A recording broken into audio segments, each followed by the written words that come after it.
नमस्कार, मैं Samaira news line network से। दोस्तों, शिक्षा हमारा मूलभूत अधिकार है, लेकिन कोरोना महामारी ने देश में हर एक चीज़ का मायना बदल दिया है, जिसकी वजह से शिक्षा भी प्रभावित हुई है। इस विषय में बिहार सरकार के पूर्व लघु सिंचाई एवं जल संसाधन मंत्री मनोज जी से बात करते हुए न्यूज़ लाइन नेटवर्क के संवाददाता जीकेपी राजू ने कई गंभीर सवाल उठाए, जिसका पूर्व मंत्री द्वारा बड़ी ही शालीनता के साथ जवाब दिया गया। कुमार जी ने वर्तमान बिहार सरकार के कार्यों की सराहना की। उन्होंने बताया कि जैसे कि कोरोना महामारी के दौरान सभी निजी विद्यालयों में ऑनलाइन क्लासेस दी जा रही है, वैसे ही प्राथमिक विद्यालयों में भी ऑनलाइन क्लासेस दी जा सकती है। लेकिन समस्या ये है कि उन गरीब बच्चों के पास स्मार्टफोन, टीवी की सुविधा नहीं है। आइए आपको दिखाते हैं हमारे संवाददाता जीकेपी राजू की बातचीत के कुछ अंश। से बात करते हैं जो बिहार की स्थिति है वर्तमान में, जो नैतिक मूलभूत सुविधा मिलनी चाहिए थी आम जनता को, जैसे शिक्षा हो, स्वास्थ्य हो, आज इन्हीं पे चर्चा करेंगे और जानेंगे इनसे। क्योंकि जब ये मंत्री थे तो एक तरह से अगर देखा जाता तो आप कहीं भी जाते क्षेत्र में तो ये हमें दिख जाते, आप कहीं भी जाके इनसे खोजने जाते तो क्षेत्र में मिलते, तो लोगों के बीच हमेशा देखे जाते थे। तो हम बात करते हैं मंत्री जी से। मुझे ये बताइए सर कि जो वर्तमान में शिक्षा का जो प्रणाली, जो व्यवस्था है, बहुत सारे लोग चाहते हैं कि हम बच्चों को पढ़ाएं लॉकडाउन के क्रम में, और अभी स्कूल तो भेज नहीं पाते हैं, तो जिनके पास सुविधा है वो ऑनलाइन पढ़ा रहे हैं, और वैसे जो गरीब वंचित लोग हैं जो विद्यालय नहीं भेज पाते हैं तो वो अपने बच्चों को भी पढ़ाना चाहते हैं। इसके लिए सरकार क्या व्यवस्था करेगी, इसके बारे में? देखिए, सबसे पहले तो आप तमाम लोगों को धन्यवाद, मीडिया के हमारे साथी हैं। सरकार माननीय मुख्यमंत्री नीतीश कुमार जी बिहार के विषय में बराबर उनकी चिंता रहती है, और शिक्षा के क्षेत्र में या स्वास्थ्य के क्षेत्र में, चाहे जिस क्षेत्र में आप चले जाएंगे, निश्चित तौर पर नीतीश जी इस पर संवेदनशील और गंभीर हैं, वो काम कर रहे हैं। चूँकि ये पूरे देश में नहीं, पूरे दुनिया में इस तरीके का महामारी कभी आया नहीं था। ये जो महामारी हम लोगों के बीच आया, इसमें सभी लोग हम लोग स्तब्ध हैं। ये सच्चाई है कि आपने जो सवाल किया है कि प्राइवेट स्कूल के लोगों ने नेट सुविधा करके चाहे जैसे भी पढ़ाई का व्यवस्था शुरू कर दिया, लेकिन जो भी हमारे राजकीय विद्यालय है, सरकारी संस्था है, इस पर इस तरीके की व्यवस्था नहीं हुई है। तो मैं आपको बताना चाहता हूँ कि जितने भी हमारे सरकारी विद्यालय हैं उसमें ये सुविधा के विषय पर गंभीर चर्चा चल रही है, लेकिन दिक्कत इस बात के आ रही है कि आईफोन जैसे मोबाइल हमारे गरीब बच्चों के पास उपलब्ध नहीं है। अगर हम पढ़ाई शुरू करवाते हैं तो या तो टीवी के माध्यम से हम लोगों को पढ़वाना पड़ेगा, नहीं तो मोबाइल के माध्यम से। तो टीवी देखने के लिए भी कहीं गरीब को किसी के घर पे जाना होगा। ऐसे ही बहुत गरीब है जिसके पास टीवी नहीं है। इस चीज़ को हम स्वीकारते हैं, और इस चीज़ को स्वीकारते हैं कि अगर गरीब नहीं होते तो बिहार में गरीबी रेखा का कोई सर्वे भी नहीं होता।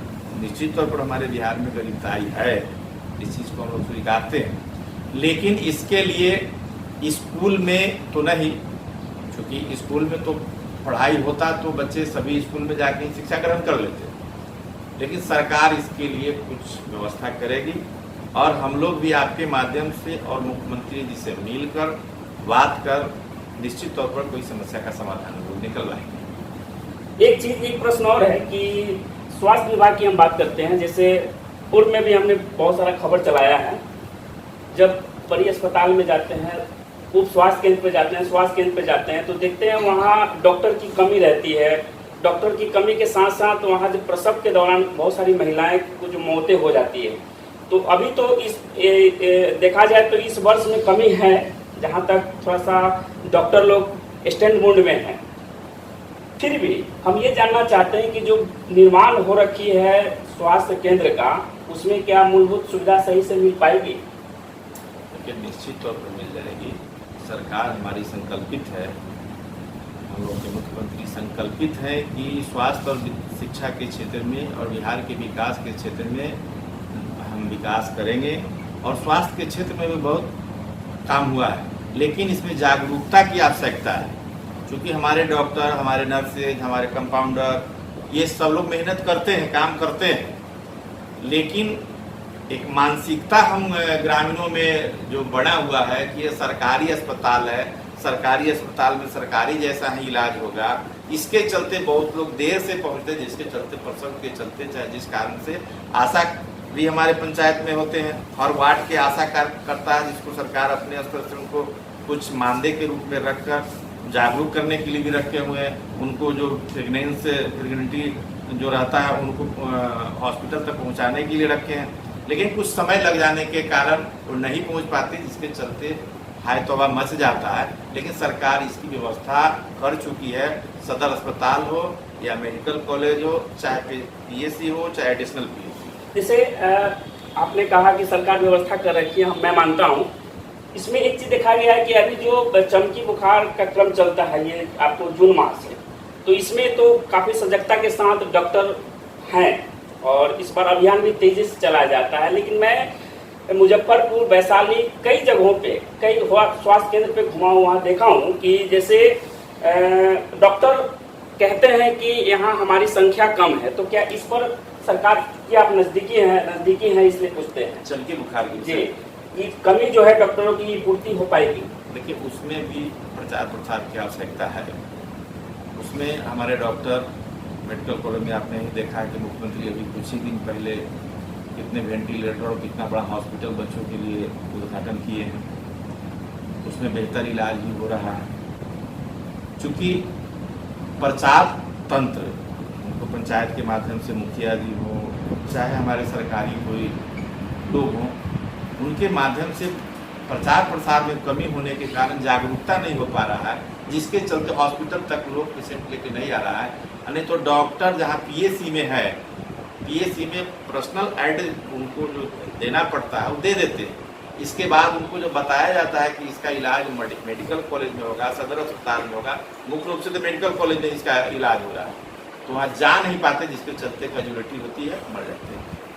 नहीं, जैसे आप ही के क्षेत्र में बहुत सारे ऐसे आम लोग हैं जो कहते हैं कि मंत्री जी चाहेंगे तो हमारे स्वास्थ्य केंद्र पे डॉक्टरों की संख्या बढ़ेगी, तो इस क्रम में डॉक्टर की जो कमी है वो किस तरह से आप देखते हैं? हमारे यहाँ एडिशनल पीएससी 9 है या 12, पूरा कंफर्म नहीं है, 12 या 9 है। 12 पर डॉक्टर डिप्यूट है, नर्सेज डिप्यूट है, और इसमें एक पीएससी है जो पुरहनी में है, और सभी जगहों पर एडिशनल पीएससी है। सभी जगह 2 या 3 डॉक्टर हैं और उसके बाद में वहाँ के नर्सेज हैं। ये जांच का विषय है कि हमारे डॉक्टर वहाँ जाते हैं या नहीं जाते हैं। मैं पूरी तत्परता से या पूरा गंभीरता से इस चीज़ को हम नहीं बता सकते हैं। अगर ऐसा होगा तो निश्चित तौर पर जिलाधिकारी से या सीएस से हम बात करेंगे, और जिससे एडिशनल पीएससी पर डॉक्टर नहीं होंगे वहाँ निश्चित तौर पर डॉक्टर और नर्स पहुँचेंगे। अंत में एक देखिए, ये तो पार्टी फैसला करेगी, और पार्टी के हमारे राष्ट्रीय अध्यक्ष माननीय मुख्यमंत्री नीतीश कुमार जी हैं, मैं उनमें आस्था व्यक्त करता हूँ। वो चाहेंगे तो मैं चुनाव लड़ूंगा, वो नहीं चाहेंगे तो जो भी जिम्मेवारी हमको नीतीश कुमार देंगे हम स्वीकार करेंगे, उस जिम्मेवारी के साथ चलेंगे।